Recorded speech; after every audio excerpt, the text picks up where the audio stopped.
You know, it's not just Ardell that knows her Bible. Lou does as well. Recently he was working on a very handsome bathroom installation, and when he was done, he stood back and admired his work and said, "Vanity of vanities." If you didn't get it, never mind. If you didn't get it, you can see me later. All right.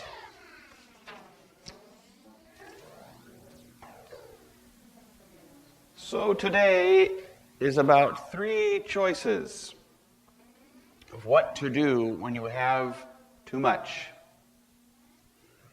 I'm going to say there are 3 choices for us. The gospel reading gives us 2 choices, but there is a third that always pops up in our minds, and so I'm going to address that as well. The one choice that Jesus talks about is to store the abundance. The option of storage, in this case, that Jesus would rather have us do is to share.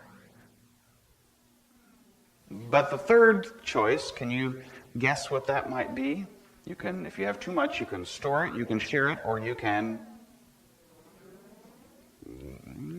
give it away as sharing it. So, come on, you altruistic people. Don't you want to make a buck off of that stuff? There you go. I'm so glad you all really want to share your goods. I don't have to preach the sermon today. No, you could sell it. Might as well. Put it on eBay. Right? If you have too much, you could either store it, you could sell it, or you can share it. Now, there may be other options of what you can do, but they generally all fall roughly into one of those 3 categories. And so we'll look at the situation here in this gospel story of what this man did with his abundance of possessions, and then some of the options, and some other Bible stories of when folks have had too much stuff. But first, let's look at that third option that really isn't laid out for us here, and that is to sell your possessions. I mean, that might be naturally a thing you'd want to do if you have too much. And that's what the man said. He said, "This land produced abundantly. He has too much. I'm going to sell the excess. I've got enough for me. I'm going to put away what I need, and I'll set up a stand down on the corner, sell the rest. Or I'll call a produce distributor and see if they have need. Or I will try and upgrade, and I'll take all these excess berries that we've got, and we'll make them into jam, and it's called value added, the term. We're going to add value to that, and we're going to sell that." Why not? That's a realistic option, and in the right setting can be something that honors God. Let me sell you on this idea. Did you get that? That is, there are times when selling what you have is okay, when you have too much. We see this in the book of Acts, where in chapter 2, I think it's verse 45, where they all had all their things in common, and they sold their possessions as any had need and gave the money to the poor. All right? And just so that way, no one was in need. Everyone had enough. There was this great equity. Literally, it was not equality, but equity. We have trouble with those 2 words today. They often get used interchangeably. I don't believe in equality. I believe in equity, because not all things are equal, but everyone should have enough. Does that make sense? Call it a Republican idea or a Democratic idea, it doesn't really matter. Scripturally, there's the idea of equity, that everyone should have enough, that no one should be hungry, that you should have clothes to wear and a place to eat. Call it socialism, maybe. Anyway, this idea is all peppered throughout Scripture, but it comes to flower in the book of Acts, in that early church. We see it really happening there after the Spirit comes down and folks are moved to care for one another and to meet the needs as they see them. And so one way they do that is by selling their possessions. If they had land, they might sell it and give the money and take care of those who need it. That can be a good way to sell, but you see, even then, that selling is couched underneath what other S? sharing. Now, there was one case, though, where the selling would have been okay, even if it hadn't been shared. But there was a sin involved, and that was Ananias and Sapphira. You may have heard that story from the book of Acts. Just as a cautionary note against all of this goodwill that was happening, a few chapters later in chapter 5, we get Ananias and Sapphira. We get a little reiteration at the end of chapter 4 about how that once again they were selling all their possessions and sharing as any had need. But then we have this case of Ananias and Sapphira where they sold some of their land and they kept back some of the profits, but they didn't tell the church about it. They said, well, this is how much we made. And they gave that to the church. So Ananias came in and said, this is what we made. And they asked him, is this all you made? And he said, yes. And the Lord struck him down for lying. Died right there on the spot. And his wife came in and they asked her, how much did you make on the sale of that property? And she told the same lie that her husband did. And they said, see, the men that carried him out, here they come to get you. And she died as well. I mean, it's really a horrifying account. And the sin was not that they sold their possessions and made money off of it. It even says right there, they explained to her, look, if you could have kept some back, that's fine. You know how much the purchase price was. You could have decided how much to keep and how much to share. There's no compulsion for giving. Does it say the Lord loves a cheerful giver?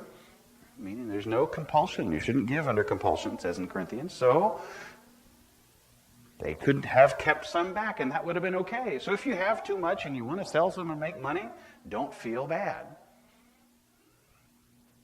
But don't lie about how much you made when you give some to the church, okay? That's the sin there.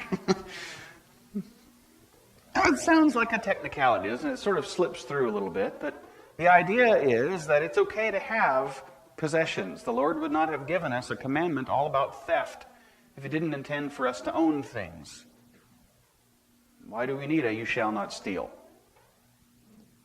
Because people have things. We have things. But we're told today that life doesn't consist, as it says right on our cover, in the abundance of possessions. Possessions are good, unless you're in a warm tropical climate where you don't have to worry about wearing clothes. We possess things to wear, right? Yeah, possessions aren't in themselves bad, but the abundance, well, there's when we run into trouble. And so it was with Ananias and Sapphira. They had enough for abundance, and then they weren't quite sure what to do with it, and they fumbled on that bit. But selling is an option. And yet there are times when selling is not the option. You recall when the woman anointed Jesus' feet with the expensive box of nard. She had an alabaster jar, and she cracked it open, and she poured the nard on his feet. And the disciples had a fit. Why, that's expensive stuff. That's a year's wages right there. You should have sold that and given the money to the poor. Jesus said, no, she's doing what she needs to do for my burial. She's doing the right thing. Besides, it was her nard to decide what to do with it. If she wanted to do that with it, she could very well do that with it. So again, there's times where selling is the right thing to do, times where selling is the wrong thing to do, but God's okay if you want to sell. Fine. But that's not the options that we have before us today. Now that we've considered sell, let's look at the sharing and the storing. First, the storing. What do you do when you have too much? You build bigger barns. Here's what I like to call the megachurch versus the Starbucks model. Now, I don't have anything per se against churches that grow. But there's two choices you can make when you're growing. You can tear down your facility and build a bigger one. Or most likely what you do is sell that facility, buy a piece of property on the edge of town and build a bigger church there. And that's a very common pattern all across the United States. Churches that are exploding in their growth. And so they find a neighborhood that's growing or an area that's growing near the freeway and they build a big facility. A bigger barn. But that's not quite exactly the right idea, but it serves the purpose of the idea of when you've got too much, you tear one down and you build something bigger. This house is too small, you look for a bigger one.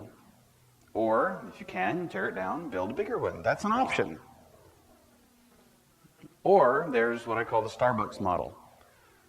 Starbucks has let's say they put a store on this corner, right up here.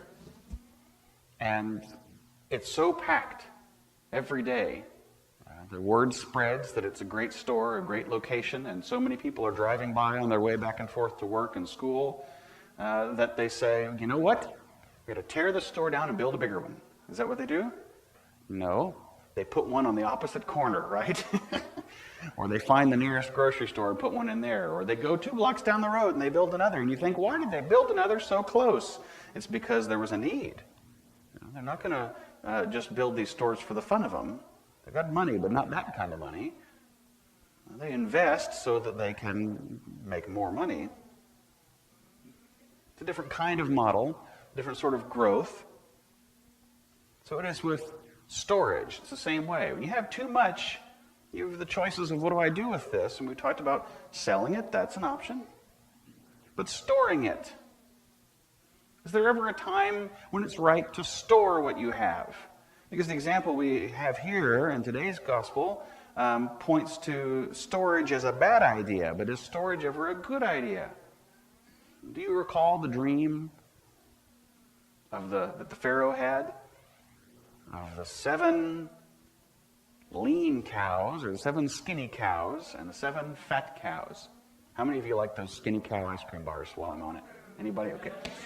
If you haven't had one of those yet, they're pretty good. Now, the 7 skinny cows and the 7 fat cows. And what happens? The lean cows eat the fat cows in the dream.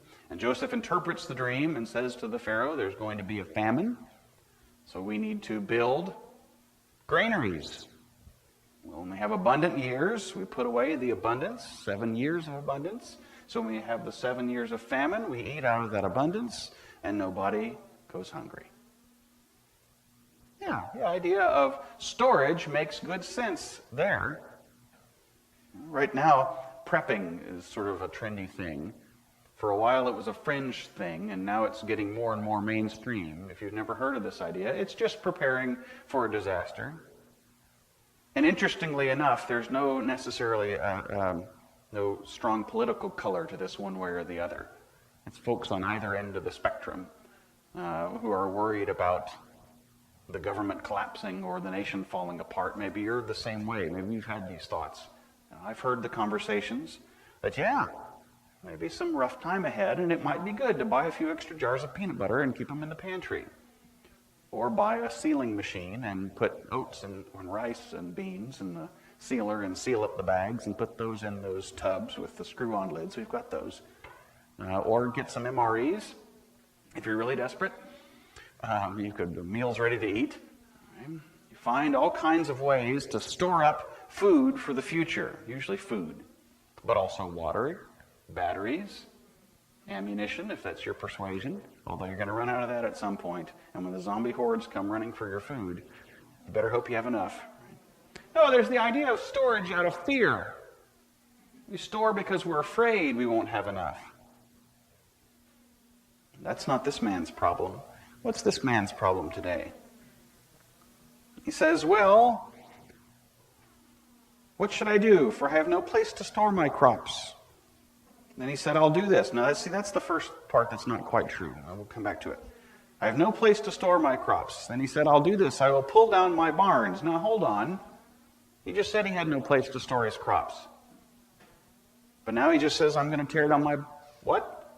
Barns, with an S on the end. So he's already got barns. And Jesus has already prepped us. The land of a what kind of man? Rich man. Produced abundantly. Jesus is stacking the deck here towards one outcome.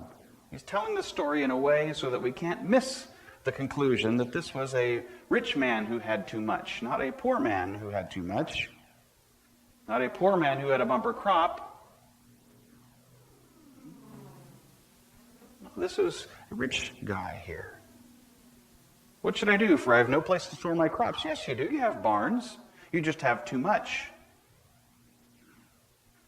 I will do this. I will pull down my barns and build larger ones, and there I will store all my grain and my goods.